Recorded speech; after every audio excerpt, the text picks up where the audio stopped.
Digital ઇન્ડિયાની ઘણી બધી વાતો થાય છે, ખરેખર ખેડૂતોને કંઈ લાભ નથી મળતો. ગામના 5 આગેવાન કહી ગયા એને મતદાન કરીએ છીએ અને પછી ભોગવીએ છીએ. હા, સોશિયલ મીડિયામાં ભાજપના મોટા મોટા નેતાઓ વાતો કરે છે, ખેડૂતોની 3 ગણી આવક થઈ છે, તમારી 3 ગણી આવક થઈ હોય તો લખજો. કેમ સત્તા પક્ષ નથી બોલતું? અત્યારે ચૂંટણી ટાણે હમણાં નીકળી પડશે, ગામડે ગામડે નીકળશે, ખોટી વાતો કરશે, ધર્મને નામે વાતો કરશે. ભલે પ્રશ્નનું નિરાકરણ ન આવે કે આપણો તાલુકા પંચાયત જિલ્લા પંચાયતનો સભ્ય આપણા સાથે રહીને બોલે અને ભેગા ઊભે ને તોય પ્રાઉડ થાય, એ પણ નથી કરતા. ક્યાંય કઈ ખેડૂતોનું કામ નથી થતું, ભગવાન ભરોસે હાલે છે. અને એના માટે જો આપણે જાગૃત થઈ અને આ વખતે કોઈ પણ ઉમેદવાર હોય જિલ્લા પંચાયત તાલુકા પંચાયતમાં બતાવજો તો રાજ્ય સરકાર હિતાવીની ચૂંટણી આવે ઘણા ખેડૂતના સારા નિર્ણયો લેશે.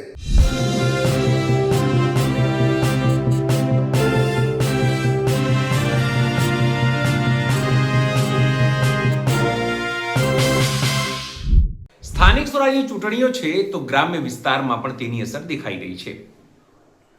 સવાલ હવે સોશિયલ એક્ટિવિસ્ટો, સામાજિક આગેવાનો અને ખેડૂત આગેવાનો પૂછી રહ્યા છે કે ભાજપે ગ્રામ્ય વિસ્તારો માટે શું કર્યું છે? શું ભાવાંતર યોજના લાવી છે? શું તેમના પાક વીમા જે છે એનો લાભ મળ્યો છે? જે નુકસાની માટે વાત થઈ તો શું તે મળ્યું છે? શું લાભ મળ્યું છે? પ્રધાનમંત્રી જે કલ્યાણ નિધિ છે એમાંથી 2000 રૂપિયા 3 મહિને મળે છે, તો શું તેનાથી ખેડૂતો માલામાલ થઈ રહ્યા છે?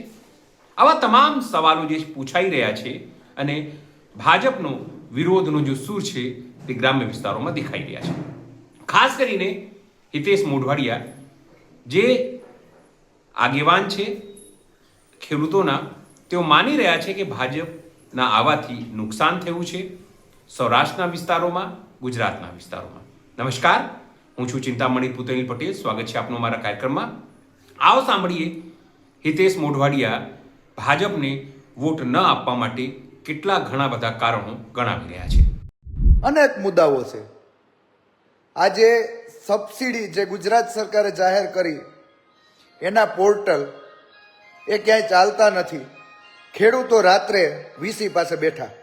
આ સત્ય વાસ્તવિકતા છે. તમે ડિજિટલ ઇન્ડિયા અને વાહવાહી કરો છો એ પ્રમાણે તો કોઈ કામ નથી. આજે ટેકાના ઘઉંની ખરીદી ક્યારે કરશો? હું એક પ્રશ્ન કરું છું સત્તા પક્ષને. ચણાની ખરીદી ક્યારે કરશો? આમાં તો આપણે કોઈ બોલતા નથી. જો તોય પણ આપણે સત્તા પક્ષને મત દેવો હોય તો આ ભોગવવાનું રહીએ. આપણા પ્રશ્ન માટે મને તો એ વિચાર થાય કે ઘેડ પંથકના અંદર જિલ્લા પ્રમુખ ત્યાંના છે, મારા કોઈ વ્યક્તિગત વિરોધ નથી, પણ કેમ નથી બોલતા કે ચણાની ટેકાના ભાવની ખરીદી થવી જોઈએ, કે મારા ખેડૂતો અટાણે હેરાન છે કે ચણાનો ભાવ નથી? ક્યાં પાકના ખેડૂત ભાઈઓ ભાવ છે? હા, સોશિયલ મીડિયામાં ભાજપના મોટા મોટા નેતાઓ વાતો કરે છે, ખેડૂતોની 3 ગણી આવક થઈ છે, તમારી 3 ગણી આવક થઈ હોય તો લખજો. તમારી 3 ગણી આવક થઈ હોય તો લખજો. હું તો એમ જ કહું છું, ખેડૂતોને મરી મરીને વરહ નીકળે છે. આ મોંઘવારીમાં કોઈ લગ્ન કરવા હોય ને તો હુંનું પણ ઘડાવી શકે એવી પરિસ્થિતિમાં નથી અત્યારે. તોલાના 1,60,000 જેવું છે. શું વિકાસ કર્યો? કેમ ભાવાંતર યોજના બાબત તમે નથી બોલી શકતા? કેવા કેવા બળિંગા મારે છે, પણ મત ટાણે આપણે શું થાય છે? ગામના 5 આગેવાન કહી ગયા એને મતદાન કરીએ છીએ અને પછી ભોગવીએ છીએ. વિરોધ પક્ષ મજબૂત હશે તો તમારા માટે પ્રશ્ન થશે કે જ્યાં પ્રોબ્લેમ છે ત્યાં અમે બોલશું. એક વિનંતી કરવા આવ્યો છું. હું ઘરે ઘરે નહીં પહોંચી શકું, કારણ કે કોઈ લોકો અત્યારે ભારતીય જનતા પક્ષમાં ઉભવાની હાવ લાઈન બોલે. એક સીટ ઉપર 10-10 જણા, તાલુકા પંચાયત હોય તો 10 ઉમેદવારો, જિલ્લાના હોય તો 10 ઉમેદવારો. કેમ? વિરોધ પક્ષને આપણે ખેડૂતો મજબૂત કરશું. તમે ખુલ્લીને ન બોલી શકતા હોય, ખુલ્લીને 100% મતદાન કરો ને તો એનું રિઝલ્ટ મળે. ઘણા લોકો કહે કે તમે હારી જાઓ. અમને કઈ ફરક નથી પડતો હારી જઈએ તો. પ્રયાસ કર્યો જનતા માટે બોલવા માટે. તાલુકા પંચાયત હોય કે જિલ્લા પંચાયત હોય, જિલ્લા પંચાયતના અંદર જઈને અમે પ્રશ્ન કરશું ખેડૂતો માટે.